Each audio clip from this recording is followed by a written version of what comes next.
Jo, ndryshimi i pjesës bankinës me ardhin e teknikut gjerman në Anglis, mbase dihet që anglezët janë konservatorë për sa i përket pjesës trajningut. Janë, pothuajse në historinë e Anglisë janë 3 trajnerë që kanë qenë trajnerë të huaj në drejtë. Ka qenë Eriksoni, ka qenë Capello edhe është edhe Tuchel. Janë 3. Pjesa tjetër kanë qenë gjithë trajnerë anglezë. Ai ka bërë një ndryshim shumë të madh. Kush ka qenë ndryshimi i skuadrës? Ka futur domethënë mentalitetin anglez, lojën e shpejtë dhe ka marrë gjithë lojtarët më të spikatur, jo vetëm të klubeve kryesore që ka qenë bërthama dikur, domethënë e ekipit kombëtar anglez, po dhe disa klube të cilët mund t'i quajmë, domethënë klubet në mesin e tabelës së klasifikimit. Kjo tregon domethënë që ky është një trajner detajist që ai siç kërkon pjesën e ekzekutimit të lojës në 90 minuta kundër ekipeve kombëtare respektive, ai kërkon edhe pjesën taktike të stërvitjes. Po të referohemi ndeshjes sotme. Ishin të dyja skuadrat pothuajse me të njëjtin sistem, me 4-2-3-1 si fillim në lojës.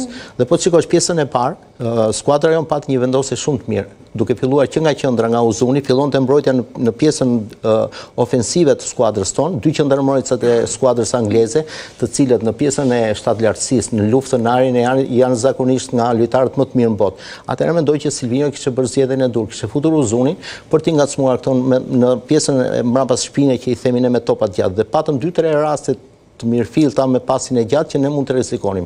Kurse pjesa tjetër ishte. Çfarë ndodhi në pjesën e dytë që çeduam le të themi nga skema? Ne në pjesën e dytë mendoj që patëm dhe nuk na ndihmoi dhe fati ke pjesa dëmtime, sepse ndryshon struktura e skuadrës, duke filluar që nga Hysaj, dëmtimi që u bëi detyruar dhe duke bërë një ndrim të detyruar, të humbasin dhe 2 ndrimet e tjera për të freskuar skuadrën minutën e 70 që dihet mas minutës 70. Skuadra angleze duke pas një performancë jashtëzakonisht mirë, qoftë fiziko-psiqike, plus që 4 nga 5 lojtarët e formacionit ajo kishte në pjesën e bankinës, Tuchel në ndërhyrje domethënë bëri një ndërhyrje jashtëzakonisht specifike. I ndroi të gjithë lojtarët cilët nuk po ecnin mirë në pjesën e parë dhe minutat, domethënë që filloi pjesa e dytë dhe futi lojtarët kryesorë. Tani këta lojtarë dihet që kanë një triblim shumë të mirë, kanë një vertikalizim shumë të mirë dhe mbi të gjitha luftën në ajër ata e kanë në mënyrë absolute. Unë mendoj që ajo ishte mundësia e skuadrës tonë. Po të shikojmë golin e parë, me pak kujdes edhe mund të ishte evidentuar. Domethënë mund të ishte është pak fatin mes. Pak fati, sepse edhe lojtari toni vajti topit, domethënë bëri një rikoshet për sa i përket goditjes standarde. Por unë mendoj që skuadra jon, paktën me ato mundësi që kishte, trajneri mori maksimumin dhe kjo është domethënë objektivi. Duke marrë maksimumin, duke krijuar një frym të mirë grupi dhe mentalitet të mirë nga ana psikologjike, ne do shkojmë ndeshjen e marsit, mas ndeshjes me Anglin, më me motiv, më të motivuar dhe ajo që është më kryesore ne na intereson. Kjo ndeshje i shërbeu ndeshjes së marsit. Nëse ne do jemi me këtë lloj morali, ne duhet jemi 100% karikuar që të kualifikohemi për ndeshjen që do na bjerë në grup. Kush janë përballjet më të forta që mund të kemi në rast të se kur të bjerë shorti në play-off? Shiko, dhe nuk e dim të saktë, por nga dhënat, Shqipëria mund të përplaset me Islandën, Skocin, Polonin, Çekin, domethënë këto janë më të mundshmet nga deri tani. Por ajo që do të vendosë është data, se është dhe ndeshja, është dhe ndeshja nesër Gjermania me Sloveninë, që është dhe Danimarka me Skocin, që luajnë nesër në datë 17, dhe këto do të përfundojnë, domethënë të gjithë atë kuadrin, domethënë do përfundojnë gjithë kuadrin e këtyre, se mundet një ndeshje Danimarka me Skocin, fiton Skocia dhe shkon në vend parë dhe mund të luash edhe me Danimarkën që është në vend dytë. Se janë ato ndeshje direkte që janë ndeshje nesër. Ose Gjermani, Sloveni, që janë me pikë të barabarta, gjithë, domethënë edhe unë jam tifoz i gjermanët, dua që të fitojë Gjermania, por prapë mund të ketë ndryshime të këtyre në vendosjen tabel. Dihet që 12 ekipet të kategorisë, 12 ekipet të grupeve dalin automatikisht dhe 12 të tjera që janë ato që janë edhe Shqipëria dhe Kosova, që përbën, dhe 12 tjera, plus 4 ekipe tjera që janë ke Liga e Kombeve, bëjnë 16 ekipe. Dhe do ketë 4 vazo. 4 vazo me nga 4 ekipe, 16, dhe nga këto 4 vazo, vetëm 2 janë ndeshjet finale tonat, që do mund të shkojë me Skocin, mund të shkojë me Polonin, mund të shkojë me Çekin ose me një ekip tjetër. Jo, Çekia nuk është Irlanda. Po Irlanda ose Islanda. Islanda mund të jetë. Në fundit ka fituar Irlanda sot me Jo, është dhe Islanda, që me doli sot vend dytë. Doli sot në vend dytë me u rafi Ungarin. Kështu që edhe Islanda, domethënë më e mundshme, domethënë ekipet e rëndësishme është që ne përballuam sot një ekip që pretendon kampionatin botror, një ekip i klasit mbi mesatar, që janë, kurse këto ekipet e tjera janë mesatar dhe nën mesatar. Kështu që ne dhe Kosova kemi fituar, domethënë, besimin, po njëkohësisht edhe përvojë dhe eksperiencë dhe gjaktësi në këto ndeshje. Kështu që kjo përvojë eksperiencë edhe ndeshjen e sotme që luajtëm kundër Anglisë, është një eksperiencë pavarësisht se statistika është në ndeshje e humbur nga ana jon, por gjithmonë po ta shikosh edhe me Andorën, luajtëm jashtëzakonisht qetë, luajtëm me pasime dhe momenti kishim 2-3 raste për gola, se do thon tifozët ose ne specialistët do thënë pse bëri 2-3 gola. Ju dha mundësia dhe ditën të qarkullojmë, po qarkullimi i topit dhe administrimi i lojës e bën një ekip që ka përvojë dhe ne kemi fituar këtë përvojë dhe këtë gjaktësi në ndeshje të tilla, dhe me ekipet dobta dhe me ekipet forta.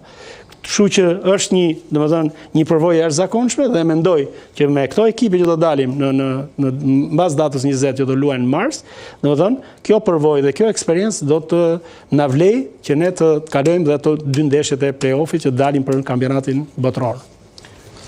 Trajner, a duhet të kishte aktivizuar Silvinjo pas minutës së 65 një mbrojtës qendre, atëherë kur edhe trajneri gjerman bëri ndryshimet?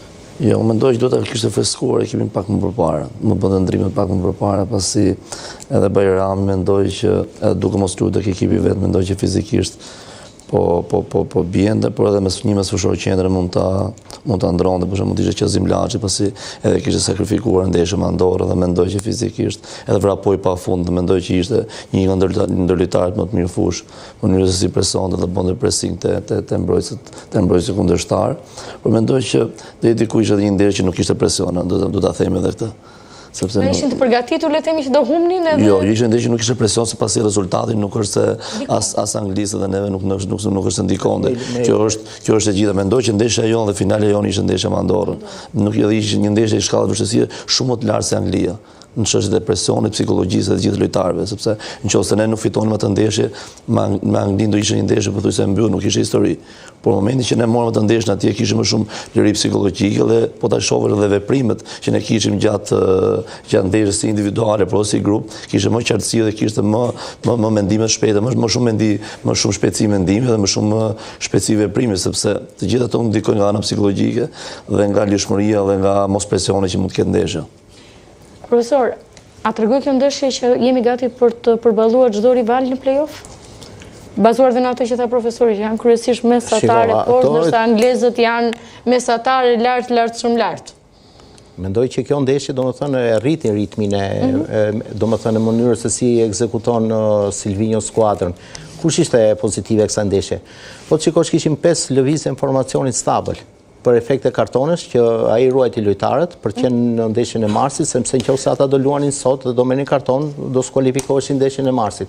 Dhe këta 5 lojtarë, cilët erën pjesë e skuadrës, formacion që kanë qenë më përpara pjesë e skuadrës, por për momentin kanë qenë pjesë e bankinës, treguan domethënë që prapë automatizimi i reparteve, sidomos atë që tha dhe Deliallisi, që ne nuk mund të bëjmë domethënë eksperimente, sidomos në një ndeshje siç është Anglia, duke parë domethënë që ka kualitete shumë të larta, por skuadra në veprimet mbrojtëse lozi në mënyrë të unifikuar, pamërsisht goditjeve standarde. Goditjet standarde janë specifike veçantë, kurse detyrimi i kraut djathtë në mbrojtje që u detyrua, domethënë në ndrimi, që u bëi detyrueshëm, edhe aty përsëri funksionoi shumë mirë. Unë mendoj që pjesë... Do të ishin bërë më herët ndryshimet si ta? Jo, nuk mendoj se do ishin bërë më herët ndryshimet, sepse ardhja e golit, mënyra se si erdhi goli erdhi nga një goditje standarde, nuk erdhi si rezultat. Erdhi nga njëjti pozicion. Një presingu të madh, domethënë në qendër, kurse pjesa tjetër pasaj mendoj që lojtarët cilët janë pjesë, domethënë që kanë pretendime për të kapur